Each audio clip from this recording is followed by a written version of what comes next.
Bueno, y hay muchas dudas de parte de los trabajadores, especialmente en lo que se refiere, por ejemplo, al tema de las licencias médicas derivado del coronavirus.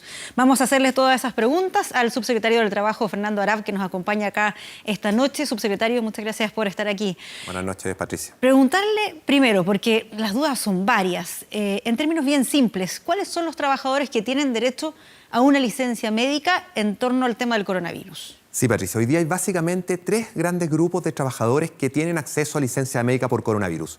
En primer lugar, y como resulta obvio, aquellos trabajadores contagiados por coronavirus, es decir, que dieron positivo en el examen del COVID-19. En segundo lugar, aquellos trabajadores considerados, de acuerdo al protocolo del Ministerio de Salud, como contactos estrechos del contagiado. Es decir, por ejemplo, la esposa o el marido de la persona que es contagiada con coronavirus. Es decir, tiene que ser un contacto estrecho. Esa persona tiene derecho también a licencia médica. Y el tercer grupo son aquellas personas que provienen de 8 países que han sido considerados por la autoridad sanitarias como críticos en relación al coronavirus, que son España, Italia, Francia, Alemania, Irán, China, Japón y Corea. Esos 8 países, cualquier persona que provenga de esos países tiene que tener licencia médica. En estos 3 casos, la licencia médica es por un periodo máximo de 14 días. Ya, ahí tengo la duda respecto a aquellas personas que no han desarrollado la enfermedad, esos otros 2 ejemplos que me da usted. Sí. ¿Qué hacen? ¿Tienen que ir a donde un médico y pedirle una licencia pese a que no están enfermos? ¿El médico se lo tiene que dar sí o sí? ¿Cómo opera ahí en esos casos? Hay que distinguir. En el caso de los contactos estrechos, si esa persona va donde un médico y efectivamente acredita que su familiar, respecto a la cual viven en el mismo techo, ¿cierto?, tiene coronavirus, por tanto ha sido contagiado y dio positivo, efectivamente tiene derecho a que le den licencia médica. En el caso de las personas que vienen de estos 8 países, también tienen derecho a que les den licencia médica por el solo hecho de venir de estos países que han sido considerados como críticos por el Ministerio de Salud.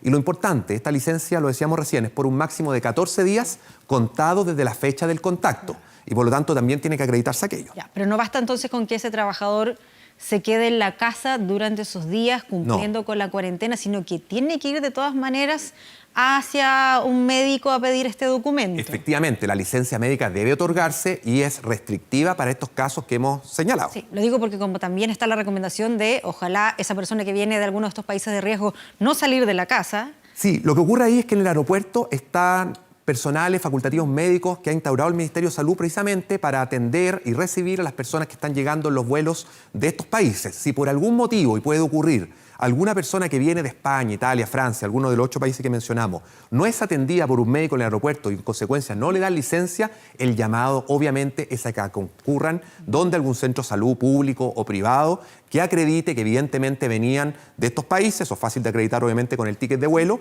y tiene derecho obviamente al otorgamiento de la licencia. Puede que en algunos casos se llegue a un acuerdo con el empleador y de manera preventiva ese empleador le diga que se quede en la casa y no necesariamente tenga que ir a pedir la licencia. Absolutamente. Nosotros aquí hemos hecho un llamado a los empleadores a que durante este momento de contingencia avancemos en varios temas que son importantes. Por un lado, la flexibilidad y por otro lado, el teletrabajo. ¿A qué me refiero con flexibilidad? Por ejemplo, diferir los horarios de entrada al trabajo. No tiene ningún sentido que todos los trabajadores entren a la misma hora. Ojalá establecer bloque horario para no saturar el transporte público, para no saturar las calles, de manera que nuestros trabajadores evidentemente puedan tener distintos horarios de entrada al trabajo.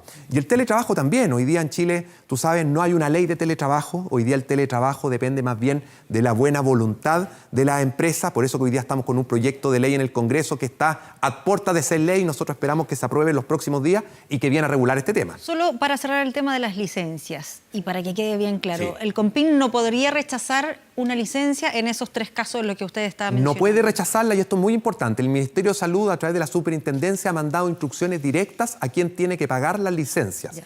para que en estos casos las licencias se autoricen y se paguen. ¿Quién paga la licencia? Que es algo que nos ha preguntado la gente estos días, va a depender del origen de la enfermedad. Si el origen del contacto por coronavirus fue laboral, va a corresponder que lo pague la mutualidad respectiva. Si el origen del contacto fue común, va a corresponder que lo pague ISAPRE o FONASA, dependiendo de la entidad a la cual la persona se encuentra afiliada. Pero en todos estos casos, la licencia debe ser autorizada y pagada por la entidad que corresponda. Volviendo al tema del teletrabajo, ¿en qué circunstancias se puede dar eso? Usted dice no existe una normativa actual, mutuo acuerdo con el empleador, definir cuáles son esos horarios, cómo ir también regulándolo. El llamado que hemos hecho nosotros al mutuo acuerdo, a definir ciertos aspectos básicos que la ley no regula. Hoy día, por ejemplo, la ley no señala nada respecto de las medidas de higiene y seguridad. O sea, nosotros promovemos que los empleadores se preocupen que el lugar donde el trabajador va a prestar servicios, si es su casa, cumpla con ciertas mínimas normas para que ese trabajador no se accidente o no tenga una enfermedad profesional. Regular quién va a pagar, por ejemplo, cosas tan básicas como el uso de Internet, de quién va a ser propiedad el computador, ¿es el computador personal del trabajador, es el computador de la empresa? Todos estos temas nosotros los regulamos en el proyecto de ley, pero como todavía el proyecto no está aprobado, sin perjuicio que esperamos que se apruebe pronto, ¿cierto? Es importante que los empleadores hoy día tengan esa conversación con sus trabajadores, porque el teletrabajo claramente nos va a ayudar a descongestionar, a descontaminar las ciudades y obviamente en momentos como este nos va a ayudar a que el virus no se siga propagando. ¿Qué puede hacer un trabajador que siente que en el lugar donde trabaja no se está tomando ninguna medida en este sentido, tampoco en esa otro tipo de iniciativas, tener alcohol gel o algo? Incluso, me lo comentaba hoy día alguien, que trabajan en espacios muy reducidos, tienen preocupación, además de lo que implica el transporte público. ¿Puede hacer algo ese trabajador? Absolutamente, puede denunciar a la Dirección del Trabajo. La Dirección del Trabajo sacó un dictamen hace alrededor de una semana donde es bastante clara y categórica. La responsabilidad de velar porque se cumplan las condiciones de salud e higiene en el lugar de trabajo es del empleador. Y por lo tanto, los empleadores deben tomar medidas de resguardo y de prevención respecto a sus trabajadores.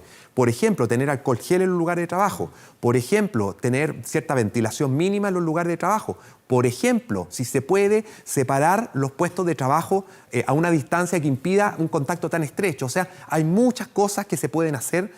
Hay muchas cosas que los empleadores y los trabajadores pueden hacer y ese es el llamado que hemos hecho desde el gobierno a la precaución. Y lo último, ¿qué pasa con los funcionarios públicos? Estamos también trabajando, el presidente ya anunció el día viernes ciertas normas de flexibilidad horaria y de teletrabajo para los funcionarios públicos. Esperamos que en las próximas horas el presidente dicte un instructivo presidencial que va a servir para que todos los ministerios, todos los servicios públicos podamos también, esto que predicamos respecto del sector privado, poder hacerlo también con el sector público, especialmente con la población más vulnerable. El sector público tiene muchos trabajadores que son adultos mayores o que tienen algún tipo de enfermedad y por tanto queremos darles también las facilidades para que puedan obviamente desempeñar los servicios sin obviamente poner en riesgo su vida. Muy bien, subsecretario, muchas gracias por responder todas estas preguntas acá esta noche. Muchas gracias, Patricia. Buenas noches.